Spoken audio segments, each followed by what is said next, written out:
አንድ ሀገር የጠቅላላ ሀገራዊ ምርት ጂዲፒን 50 ከመቶ ከውጪ ካሉ ዜጎቹ የሚጠብቅ ከሆነ ምን ይሆናል ብላችሁ ታስባላችሁ? ከውጪ ያሉ ዜጎቻቸው በሚልኩት የውጭ ምንዛሬ ላይ ኢኮኖሚያቸው የተመሰረተ ሀገራትን ዛሬ አቀርብላችኋለሁ። የኢትዮጵያንም ኮንቴክስት ጨምረን ማለት ነው። የወርልድ ባንክ ዳታ ነው። ከውጪ ካሉ ዜጎቻቸው ሬሚታንስ የሚቀበሉ ሀገራቶች አሉ። ሬሚታንስ ከውጭ የሚላክ ሐዋላ ማለት የውጭ ምንዛሬ ግኝት ምንጭ ነው። ከኤክስፖርት ላይ የውጭ ምንዛሬ ሊገኝ ይችላል፣ ከእርዳታ ሊገኝ ይችላል፣ ከብድር ሊገኝ ይችላል፣ ከቱሪስት ሊገኝ ይችላል፣ የውጭ ቀጥተኛ ኢንቨስትመንት ከዚህ ምንጮች ሊገኙ ይችላሉ። አንድ ባለሀብት ኢትዮጵያ ውስጥ መጥቶ ኢንቨስት ካደረገ የውጭ ምንዛሬ ሊገኝ ይችላል። ከዛ መካከል ሬሚታንስ እንደ አንዱ ነው። ዜጎች ወደ ሀገር ቤት የሚልኩት በሌጋል በህጋዊ ብቻ ነው የምናወራው።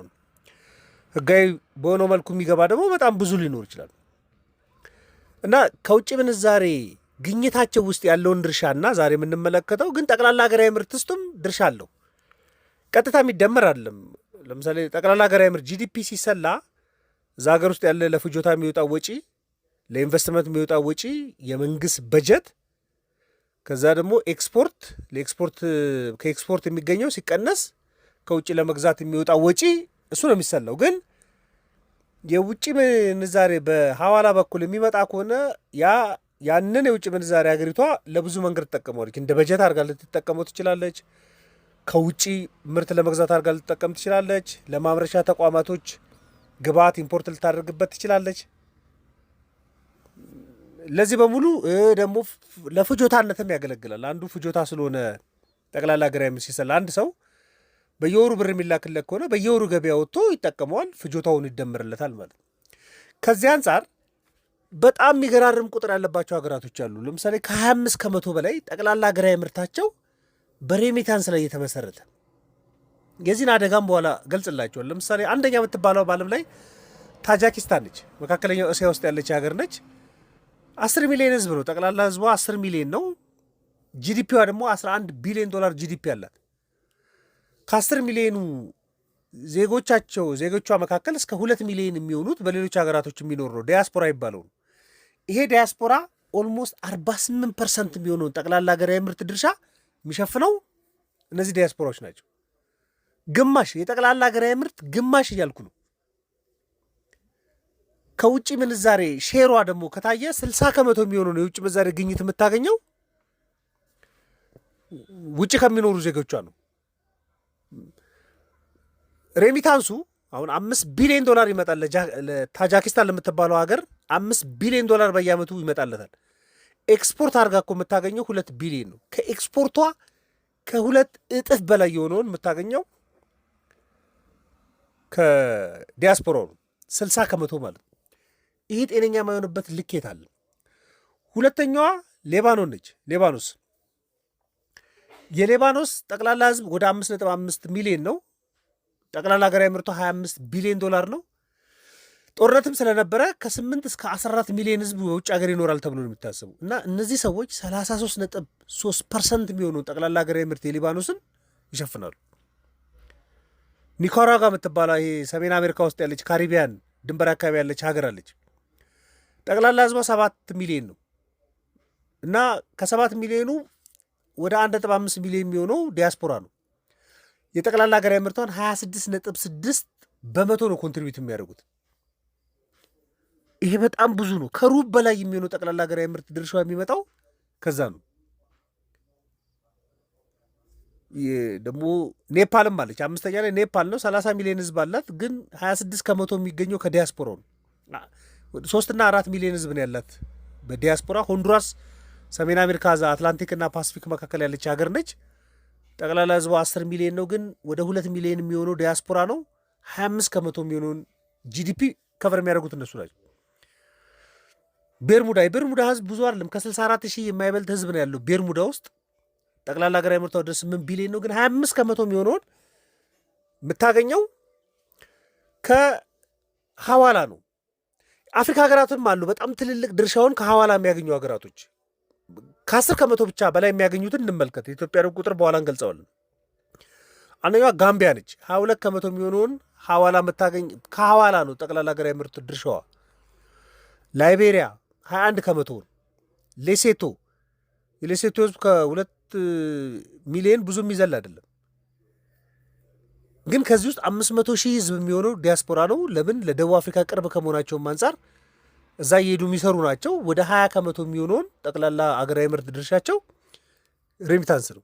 የነ ኮሞሮስ የኮሞሮስ ህዝብን በጣም ትንሽ ነው። ከ850 ሺህ አይበልጥም። ኦልሞስት ግማሽ የሚሆነው ያለው በስደት ነው እና ወደ 19 ከመቶ የሚሆነውን ሐዋላ ከቨር የሚያደርጉት እነሱ ናቸው። የሶማሌም እንደዛው ነው። ሶማሌ 18 ሚሊዮን ህዝብ ነው ያላት። ወደ 2 ሚሊዮን የሚሆነው ዲያስፖራ ነው። ወደ 17 ከመቶ የሚሆነውን ጠቅላላ ሀገራዊ ምርት ከዲያስፖራ ነው የሚገኘው። ሌላው ኬቨርዴ ነች፣ ሴኔጋልም አለች። ትልልቆቹን ሀገራቶች በጣም ግዙፍ ትቀበላለች ተብሎ የሚታሰበው አፍሪካ ውስጥ ናይጄሪያ ነች። የናይጄሪያ ህዝብ ጠቅላላ ወደ 223 ሚሊዮን ነው የሚገመተው። ከዛ ከ15 እስከ 17 ሚሊዮን ህዝብ ዲያስፖራ አለ ተብሎ ነው የሚታሰበው እና ከጠቅላላ ሀገራዊ ምርት 8.4% ድርሻ አላቸው። ይህ 8.4 ማለት በጣም ብዙ ነው። ከ20 ቢሊዮን ዶላር በላይ ነው በአመት የምታገኘው ከዲያስፖራ ናይጄሪያ። የኢትዮጵያ ህዝብ ኢትዮጵያ በዓለም ላይ ጠቅላላ ሀገራዊ ምርት ድርሻ ትልቅ ከዲያስፖራ ታገኛለች የምትባለው ወደ 58ኛ ደረጃ ላይ ያለች ነች። እንግዲህ ወደ 130 ሚሊዮን ህዝብ አለ። ጠቅላላ ሀገራዊ ምርቱ ከ120 ቢሊዮን ዶላር የበለጠ ነው። ከ3 እስከ 5 ሚሊዮን ህዝብ ይኖራል ተብሎ የሚታሰበው እንደ ዲያስፖራ እንግዲህ ወርልድ ባንክ ዳታ ነው። ከዚህ እስከ 5 ከመቶ የሚጠጋ ጠቅላላ ሀገራዊ ምርት ድርሻ አላቸው። አንዳንድ ሀገራቶች በጣም ብዙ ጂኦግራፊካሊ ቅርብ ከመሆናቸው የተነሳ ለምሳሌ ሞሮኮ 37 ሚሊዮን ህዝብ ነው። ከ37 ሚሊዮኑ ለአውሮፓ ቅርብ ስለሆነች 14 ኪሎ ሜትር ርቀት ነው ያላት ነው የሚባለው ሞሮኮ ከአውሮፓ። ከዛ ውስጥ 5 ሚሊዮኑ ያለው ዲያስፖራ ነው። 5 ሚሊዮኑ በጣም ብዙ ህዝብ ማለት ነው። እና ይሄ እድሎች ቢኖሩት ግን ስጋት አሉት ነው የሚባለው። ለምሳሌ ከ25 ከመቶ በላይ በተለይ በቁጥጥራቸው ውስጥ ባልሆነ ውጭ ሀገር ላይ ዲፔንደንት የሆነ ኢኮኖሚ ያላቸው ሀገራቶች ስጋት ነው የሚባለው። አሁን ታጃኪስታን ቅድም የምናቀርበው ወደ 48 ከመቶ ነው። የሊባኖስ 33 ከመቶ ነው። የኔፓል 26 ከመቶ ነው። ኢኮኖሚያቸው ኢኳል ቱ ሬሚታንስ ነው የሆነው ማለት ነው። መካከለኛ ላይ ከ10 እስከ 25 ከመቶ ድርሻ ያላቸውም አሉ እንደ ሶማሌ፣ ሌሴቶ፣ ላይቤሪያም የህይወት መሰረት ሆኗል ማለት ነው ሬሚታንስ እዛ ኢኮኖሚ ላይ። ዝቅተኛ ቢሆንም ግን ኢኮኖሚያቸውን ደግሞ በጣም ያገዘላቸው አሉ እንደ ናይጄሪያም እንደ ኢትዮጵያም። ከጠቅላላ ሀገራዊ ምርት ስናሰላው ነው ከውጭ ምንዛሬ ግኝት ሶርስ አንጻር ከተመለከትን የኢትዮጵያም በጣም ግዙፍ ነው። የኢትዮጵያ ኢኮኖሚ አሁን እንኳን ባለው ዳታ ወደ 30 ቢሊዮን ዶላር የሚጠጋ ዓመታዊ የውጭ ምንዛሬ ግኝት አለው። ከዛ ውስጥ ከ5 ቢሊዮን ዶላር በላይ የሚሆነው የሚገኘው ከሬሚታንስ ነው። ድርሻውን ካያችሁት በጣም ትልቅ ነው ማለት ነው። እስከ 70 ከመቶ የሚያገኙ አለው። ለምሳሌ የኔፓል ኢኮኖሚ 70 ከመቶ የሚሆኑን 70% የውጭ ምንዛሬ ግኝቱ ከዲያስፖራ የሚገኝ ነው። የታጃኪስታን 60 ከመቶ የሚሆኑን፣ የሊባኖስ 50 ከመቶ የሚሆኑን የውጭ ምንዛሬ ግኝት፣ ኢቭን የሶማሌ የውጭ ምንዛሬ ግኝቱ 55 ከመቶ ዲያስፖራ የሚልከው ነው። ትልቅ እነ ሆንዱራስ 37 ከመቶ በጣም ትልልቅ ድርሻ ማለት ነው። የኢትዮጵያም ትልቅ የሚባል ድርሻ ነው። ዲያስፖራዎች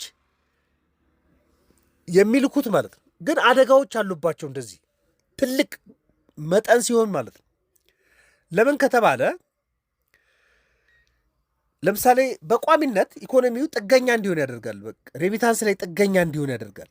የሆነ ነገር ቢፈጠር ሰርቫይቭ አያደርግም። ለምሳሌ 70 ከመቶ እንደ ኔፓል 70 ከመቶ የውጭ ምንዛሬ ግኝቷን ከውጭ የምታገኝ በሆነ ምክንያት እነዚያ ዲያስፖራዎች ገንዘብ መላክ ቢያቆሙ 70% የሚሆን የውጭ ምንዛሬ ግኝት የላትም። ኢምፖርት ማድረግ አትችልም ማለት ነው።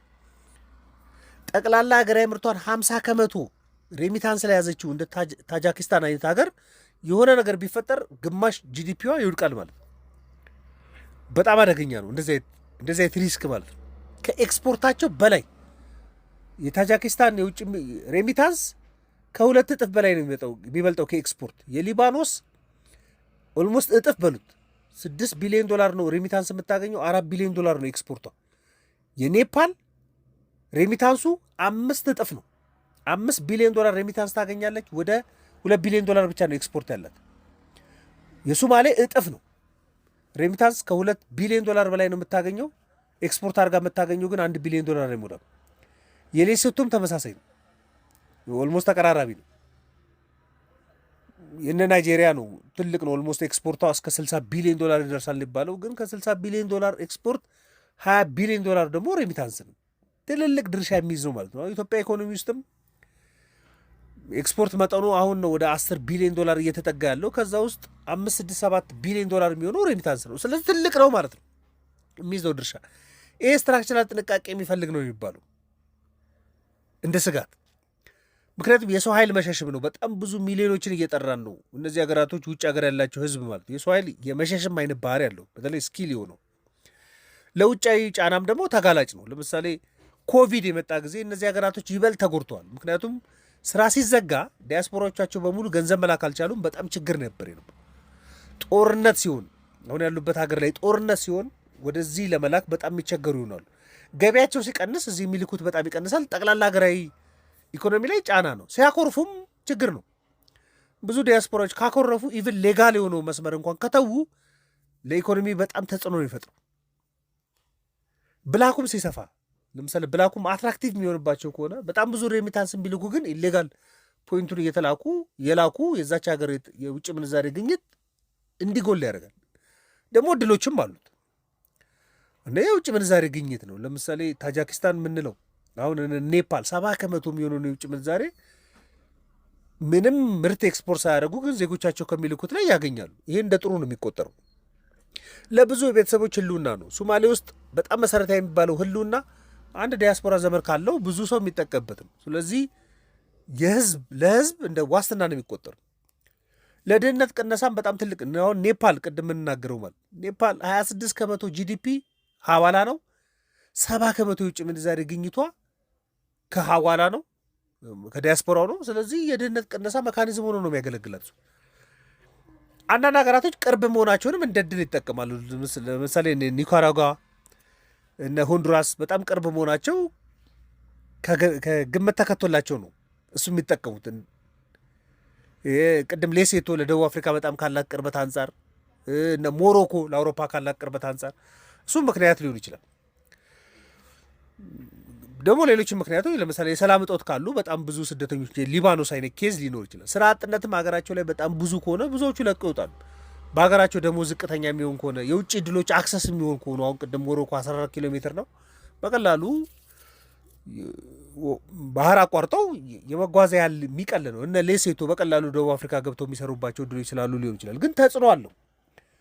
ምን እያደረገ ይመጣል? ደካማ የሀገራዊ ውስጥ ምርት መጠን እንዲኖር ሊያደርግ ይችላል። በተለይ ሬሚታንስ ፍጆታ ነው በባህሪው። አንድ ሰው ከውጭ ሀገር ዘመዱ ቢልክለት ለኢንቨስትመንት መጠን አይላክም። በአብዛኛው ኮንሳምፕሽን ነው፣ ለፍጆታ ወራይ ፍጆታ ወይ የቤት ኪራይ መክፈያ ሊሆን ይችላል፣ የምግብ ሊሆን ይችላል፣ የትምህርት ቤት ሊሆን ይችላል። እንደ ኢንቨስትመንት ላይቆጠር ይችላል ይሄ። ስለዚህ ወደ ኢንቨስትመንት እንዲለወጥ ስራ መስራት በደንብ ነው የሚያስፈልገው። ሀገራቶች ይህን መስራት አለባቸው ተብሎ ነው የሚታሰቡ። በቃ ዲያስፖራው በደንብ ሀገሩ ላይ ኢንቨስት እንዲያደርግ ማበረታታት፣ ከኮንሳምፕሽን በዘለለ ማድረግ ያስፈልጋል። ግን ከ1/4 በላይ የጠቅላላ ሀገራዊ ምርት ከ50 ከመቶ በላይ የውጭ ምንዛሬ ግኝት ምንጭ ዲያስፖራ ላይ ማሳረፍ ማለት ኤክስተርናል ባለ ሁኔታዎች ውስጥ ኢኮኖሚውን እንዲተማመን ማድረግ በጣም ሪስክ እንዳለበት ነው የሚገለጸው። ለዚህ ነው እንደዚህ ዳታዎች የሚወጡትና ይህም መረጃ ለእናንተ ለማጋራት ነው። ጀስት እንደ መረጃ እንድቆጥሩት ነው። ማንኛውም ሀሳብ ካለ ልትልኩልኝ ይችላላችሁ። ለነበረን ቆይታ በሙሉ ከልብ አመሰግናለሁ። መልካም ቀን